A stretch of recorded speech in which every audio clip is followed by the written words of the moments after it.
அனைவருக்கும் வணக்கம். சற்று முன்பு தமிழக அரசு இன்று வெளியிட்டுள்ள 13 முக்கியமான அறிவுகள் என்னென்ன என்பதை பற்றி விரிவாக நம்ம வீடியோல பார்க்கிறோம். வீடியோவை கடைசி வரைக்கும் ஸ்கிப் பண்ணாம பாருங்க. வீடியோக்குள்ள போறதுக்கு முன்னாடி இந்த பயனுள்ள தகவலை லைக் பண்ணி உங்களுடைய நண்பர்கள் அனைவருக்கும் ஷேர் பண்ணி விடுங்க. இப்ப அந்த சேனலுக்கு முதல் முறையா வரீங்கன்னா சப்ஸ்கிரைப் பட்டனை பிரஸ் பண்ணிக்கோங்க. கூடவே பக்கத்துல இருக்கிற பெல் ஐகான் பட்டனை பிரஸ் பண்ணிக்கோங்க. வாங்க வீடியோக்குள்ள போகலாம். முதலாவது அறிவிப்பு. தமிழகத்தில் முதலமைச்சர் விஜய் தலைமையிலான தாவேகா அரசின் புதிய 200 யூனிட் இலவச மின்சார திட்டம் கடந்த மே 10ஆம் தேதி முதல் கணக்கிடப்படும் என்று தமிழ்நாடு மின்சார வாரியம் அதிகாரப்பூர்வமாக அறிவித்துள்ளது. இது தொடர்பாக அனைத்து மாவட்டங்களுக்கும் அனுப்பப்பட்டுள்ள சுற்றறிக்கையில் இந்த இலவச மின்சார திட்டத்தை உடனடியாக செயல்படுத்த வேண்டும் என மின் வாரிய அதிகாரிகளுக்கு உத்தரவிடப்பட்டுள்ளது. இப்புதிய திட்டத்தின்படி 2 மாதங்களுக்கு மொத்தம் 500 யூனிட்டுகள் வரை மின்சாரம் பயன்படுத்தும் நுகர்வோருக்கு 200 யூனிட்டுகள் முற்றிலும் இலவசமாக வழங்கப்படும். அதே வேளையில் 500 யூனிட்டுகளுக்கு மேல் பயன்படுத்துபவர்களுக்கு 100 யூனிட்டுகள் இலவசமாக வழங்கப்படும் என்று முதலமைச்சர் விஜய் அறிவித்திருந்த நிலையில் தற்போது இதற்கான அரசாணை வெளியாகி மக்கள் மத்தியில் பெரும் வரவேற்பை பெற்றுள்ளது. இரண்டாவது அறிவிப்பு. தமிழகத்தில் புதிய குடும்ப அட்டைகளுக்கு விண்ணப்பித்த பொது மக்களுக்கு மிக விரைவில் ஒப்புதல் கிடைக்க உள்ளதாக தகவல் வெளியாகியுள்ளது. தமிழகத்தில் புதிய அரசு பொறுப்பேற்றுள்ள சூழலில் நீண்ட நாட்களாக நிலுவில் இருந்த புதிய ஸ்மார்ட் கார்டு வழங்கும் பணிகள் தற்போது மீண்டும் துரிதப்படுத்தப்பட்டு வருகின்றன. ஏற்கனவே விண்ணப்பித்து தகுதியான நபர்களின் வீடுகளில் கள ஆய்வு முடிவடைந்த விண்ணப்பங்களுக்கு உடனடியாக ஒப்புதல் அளிக்கப்பட்டு வருகிறது. மேலும் தற்போது புதிதாக விண்ணப்பிக்கும் நபர்களுக்கு அதிகபட்சமாக 3 மாதங்களுக்குள் புதிய ரேஷன் கார்டுகள் வழங்கப்பட்டு விடும் என்று தெரிவிக்கப்பட்டுள்ளது.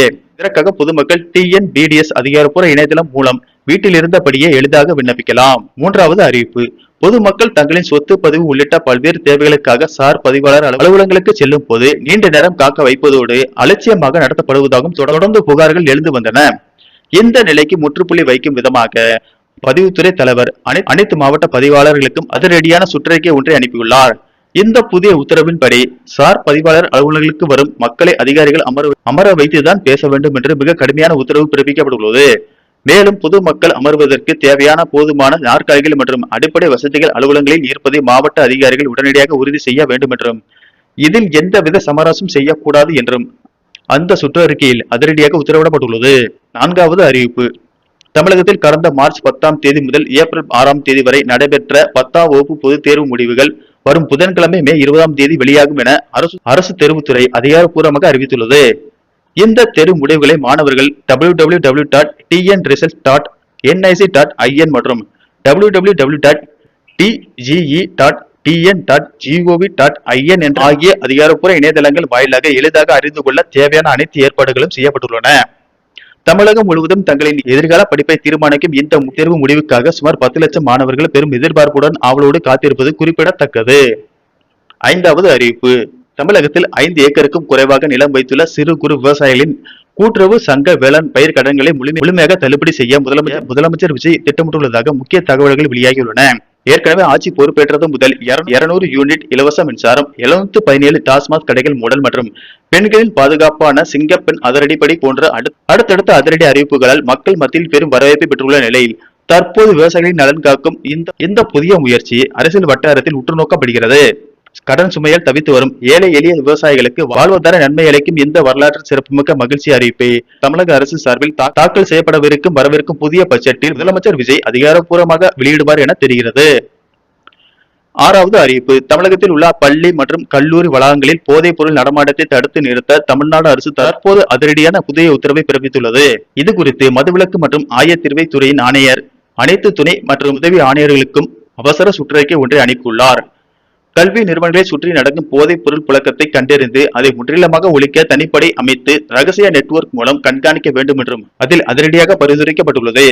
அதேபோல் மாநிலம் முழுவதும் உள்ள டாஸ்மாக் கடைகள் மற்றும் அதற்கு இணையாக செயல்படும் பார்களில் அதிகாரிகள் எந்த நேரத்திலும் திடீர் ஆய்வு மேற்கொள்ள வேண்டும் என்றும் இந்த உத்தரவில் மிக கடுமையாக அறிவுறுத்தப்பட்டுள்ளது. இளைய சமுதாயத்தை சீரழிக்கும் போதை ஆசாமிகள் மற்றும் கடத்தல் கும்பலுக்கு எதிராக தமிழக அரசு எடுத்துள்ள இந்த நடவடிக்கை தற்போது பொதுமக்கள் மத்தியில் பெரும் வரவேற்பை பெற்று வருகிறது. ஏழாவது அறிவிப்பு. தமிழகத்தில் பெண்களுக்கான ரூபாய் 2500 உதவித்தொகை குறித்த முக்கிய அறிவிப்பு மாநில பட்ஜெட்டுக்கு பிறகே வெளியிடப்படும் என அமைச்சர் நிர்மல்குமார் தெரிவித்துள்ளார். இது குறித்து அவர் கூறுகையில், போதையில்லா தமிழ்நாட்டை உருவாக்குவதற்காக முதலமைச்சர் விஜய் அவர்கள் தீவிர நடவடிக்கைகளை மேற்கொண்டு வருவதாக குறிப்பிட்டார். மேலும் மாநிலத்தில் உள்ள சட்டவிரோத குவாரிகளை கண்டறியும் கணக்கெடுப்பு பணிகள் ஏற்கனவே தொடங்கிவிட்டதாகவும் விதி மீறல்களில் ஈடுபடும் அனைத்து குவாரிகளும் விரைவில் முழுமையாக மூடப்படும் என்றும் அவர் உறுதியளித்தார். எட்டாவது அறிவிப்பு. தென்மேற்கு வங்கக்கடல் மற்றும் அதனை ஒட்டிய மத்திய மேற்கு வங்கக்கடல் பகுதியில் நிலவிய ஆழ்ந்த காற்றழுத்த தாழ்வு பகுதி இன்று காலை காற்றழுத்த தாழ்வு பகுதியாக அதே பகுதியில் நிலவுகிறது. இதன் காரணமாக ராமநாதபுரம், நாகப்பட்டினம், மயிலாடுதுறை, தேனி, திண்டுக்கல், மதுரை, கோயம்புத்தூர், நீலகிரி, சிவகங்கை, திருச்சி ஆகிய மாவட்டங்களில் கனமழை பெய்யக்கூடும் என வானிலை மையம் தகவல் தெரிவித்துள்ளது. 9வது அறிவிப்பு.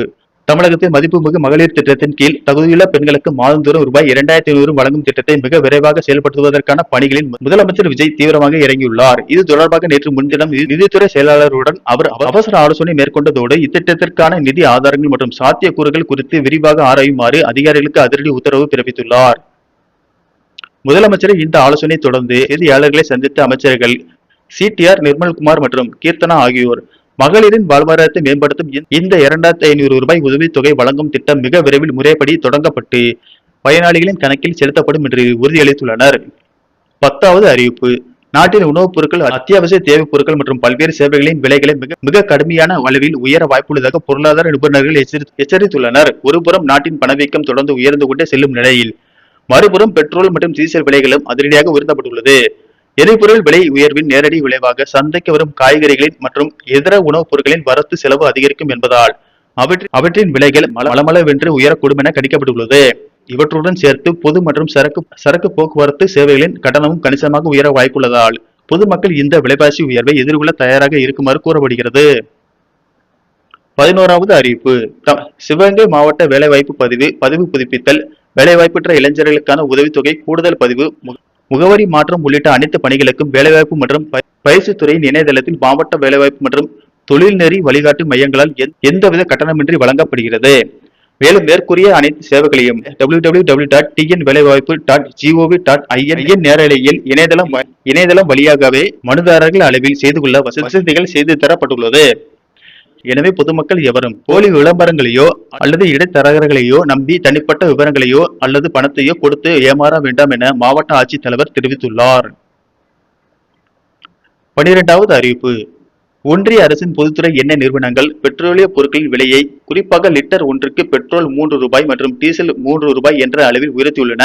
இது ஏற்கத்தக்கதல்ல. சர்வதேச சந்தையில் கச்சா எண்ணெயின் விலை குறையும் போது அதற்கேற்றவாறு பெட்ரோல் நிறுவனங்கள் பெட்ரோல் மற்றும் டீசலின் விலையை குறைப்பதில்லை. மாறாக லாபத்தினை மட்டும் அந்த நிறுவனங்கள் எடுத்துக்கொள்கின்றன. 5 மாநிலங்களின் சட்டமன்ற தேர்தல் முடிந்த பின்னர் பெட்ரோலிய பொருட்களின் இந்த விலை உயர்வு ஏற்றுக்கொள்ளக்கூடியதல்ல என முதலமைச்சர் விஜய் தெரிவித்துள்ளார். 13வது அறிவிப்பு. தமிழக முதலமைச்சராக கடந்த 10ஆம் தேதி பதவியேற்றுக் கொண்ட விஜய் மற்றும் அவருடன் பதவியேற்ற 9 அமைச்சர்களுக்கான இலாக்காக்கள் அடங்கிய அதிகாரப்பூர்வ அமைச்சரவை பட்டியலை ஆளுநர் மாளிகை இன்று வெளியிட்டுள்ளது. அதன்படி முதலமைச்சர் விஜய் காவல், உள்துறை மற்றும் பொது நிர்வாகம், அமைச்சர் செங்கோட்டையன் நிதித்துறை, அமைச்சர் என் ஆனந்த் ஊரக வளர்ச்சித்துறை மற்றும் நீர்வளத்துறை, அமைச்சர் ஆதவ் அர்ஜுனா பொதுப்பணித்துறை மற்றும் விளையாட்டுத்துறை, அமைச்சர் அருண்ராஜ் மருத்துவ மற்றும் மக்கள் நல்வாழ்வுத்துறை, அமைச்சர் வெங்கடரமணன் உணவு மற்றும் பொது விநியோகம், அமைச்சர் நிர்மல்குமார் மின்சாரம் மற்றும் சட்டத்துறை, அமைச்சர் ராஜ்மோகன் பள்ளி கல்வித்துறை, அமைச்சர் பிரபு மற்றும் கீர்த்தனா கனிமங்கள், சுரங்கங்கள் மற்றும் தொழில்துறை. அதிகாரப்பூர்வ அமைச்சரவை பட்டியல் ஆளுநர் மாளிகை இன்று வெளியிட்டுள்ளது. ஓகே ஃப்ரெண்ட்ஸ், இந்த தகவல் உங்களுக்கு பிடிச்சிருந்தா லைக் பண்ணுங்க, ஷேர் பண்ணுங்க, மறக்காம சப்ஸ்கிரைப் பண்ணுங்க. நன்றி, வணக்கம்.